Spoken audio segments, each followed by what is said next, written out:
بسم اللہ الرحمن الرحیم واستغفر اللہ ان اللہ غفور الرحیم۔ یہ سورہ مزمل قرآن کریم میں ہے، 29ویں پارے میں 2 رکوع ہے، اس کے 2 آخری الفاظ ہے یہ اللہ سے معافی مانگو، بے شک اللہ بخشنے والا رحم کرنے والا ہے۔ قرآن کریم میں بھی کچھ جگہ استغفار کا لفظ آیا ہے اور حدیث پاک میں بھی بڑی تاکید آئی ہے۔ خود نبی کریم صلی اللہ علیہ وسلم فرماتے ہیں کہ میں روزانہ اللہ پاک سے 70 مرتبہ استغفار کرتا ہوں۔ ایک حدیث میں 100 مرتبہ کا ذکر ہے۔ ہمارے نبی تو بخشا ہے، پھر بھی اللہ کے رسول فرماتے ہیں کہ 70 مرتبہ میں روزانہ استغفار کرتا ہوں، اور استغفار کی بڑی فضیلت ہے۔ ایک حدیث میں آیا ہے، انس ابن مالک رضی اللہ تعالیٰ عنہ فرماتے ہیں اللہ کے رسول کے ساتھ سفر میں تھے، اللہ کے رسول نے فرمایا استغفار کرو۔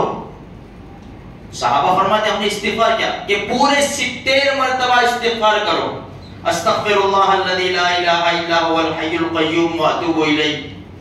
پھر اللہ کے رسول نے فرمایا جو اللہ کا بندہ بندی روزانہ 70 مرتبہ استغفار کرتا ہے، اللہ اس کے 700 گناہ معاف فرما دیتے ہیں۔ اندازہ لگاؤ۔ اچھا، حذیفہ ابن یمان رضی اللہ تعالیٰ عنہ ہمارے نبی کے پاس آئے، اللہ کے رسول صلی اللہ علیہ وسلم میرا مسئلہ یہ ہے کہ گھر والوں کے سامنے میری زبان ذرا تیز ہو جاتی ہے، مجھے جہنم کا ڈر لگتا ہے۔ تو ہمارے نبی نے فرمایا استغفار سے کہاں پیچھے رہ گیا تو؟ استغفار سے کہا، ہمارے مسائل ہیں نا گھروں کے کہ ہماری زبان باہر دوستوں کے ساتھ کسٹمر کے ساتھ بہت میٹھی چلتی ہے، مسئلہ تو ہمارے گھر کا ہی آتا ہے نا، زبان تیز ہو جاتی ہے، اس لیے کہ ہم راجا ہے، شہنشاہ ہے، گھر کے اندر شیر ہے، ہماری زبان تیز ہو جاتی ہے۔ اللہ کے رسول صلی اللہ علیہ وسلم نے اس زبان کے بارے میں کیا فرمایا؟ فرمایا 2 چیزوں کی ذمہ داری لے لو، میں جنت کی ذمہ داری لے لوں۔ من یضمن لی ما بین لحییہ وما بین رجلیہ اضمن لہ الجنہ۔ 2 جبڑوں کے درمیان ہے وہ یعنی زبان، اور 2 رانوں کے درمیان ہے وہ یعنی شرمگاہ، تم اس کی ذمہ داری لے لو کہ اس سے گناہ نہیں ہوں گے، میں اللہ کا رسول جنت کی ذمہ داری لیتا ہوں۔ اس لیے میرے بھائی استغفار بہت زبردست چیز ہے۔ ایک چھوٹا سا واقعہ میں آپ کو سناؤں، عبداللہ ابن ابی ابن سلول، جس سے ہمارے نبی کو اور مسلمانوں کو بہت تکلیف پہنچی، یہی وہ نالائق ہے جو احد میں شریک ہوا تھا اور سب کو لے کر واپس آ گیا تھا، اس کی جماعت والوں کو۔ مسلمانوں کی طاقت ٹوٹ گئی تھی کہ 300 آدمی کا واپس چلے جانا یہ کوئی معمولی بات نہیں ہے 1000 میں سے۔ جب یہ مرا، بخاری شریف کی روایت ہے، جب یہ مرا تو اس کا جو بیٹا وہ سچے صحابی، پکے صحابی، ان کا نام بھی عبداللہ، اللہ کے رسول کے پاس آئے، کہ اللہ کے رسول میرا باپ مر گیا، میں چاہتا ہوں کہ آپ کی قمیص کرتا دو تاکہ اس کے کفن میں کام آ جائے۔ ہمارے نبی نے کرتا دے دیا، پھر فرمایا آپ اس کی جنازے کی نماز پڑھا دو تاکہ بخشا جائے، آپ نماز پڑھا دیں گے تو۔ جب ہمارے نبی جانے لگے نا، عمر ابن خطاب نے کرتا پکڑا ہمارے نبی کا، اللہ کے رسول کہاں جا رہے ہیں؟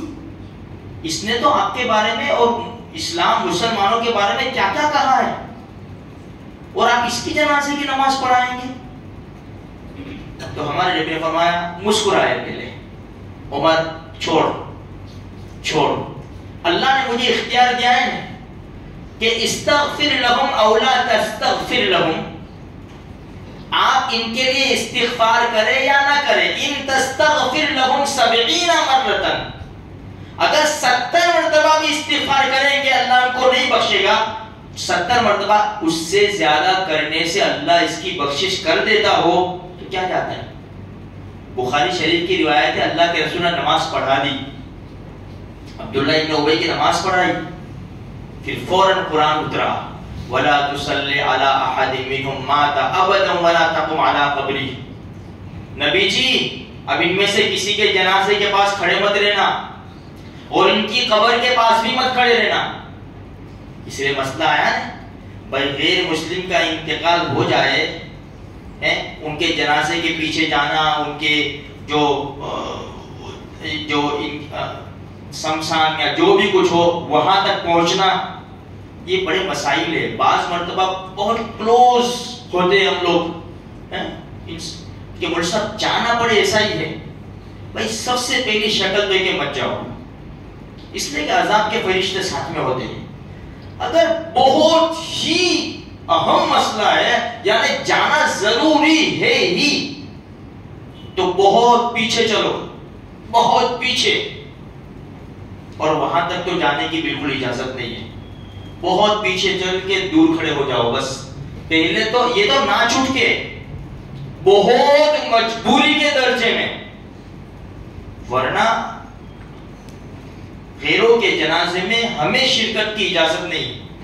ہاں ان کا دوسرا تیسرا دن یہ جو کچھ بیسنو وغیرہ ہوتا ہے اس میں بھی مسئلہ پھر شرکیات آتا ہے نا, وہ سب شرک کرتے ہیں. بھائی پار سے مل ملا کے بہت مجبوری کے درجے میں یہ علماء نے مسائل لکھی ہے. ورنہ ہمارے نبی سے کہا گیا کہ قریب بھی مت جانا اور نماز بھی مت پڑھانا. تو خیر میرے بھائیوں کہ استغفار ہمارے نبی نے کہا 70 مرتبہ سے اگر زیادہ میں کروں اس کی بخشش ہو جائے تو میرا کیا جاتا ہے. تو استغفار بہت بڑی چیز ہے.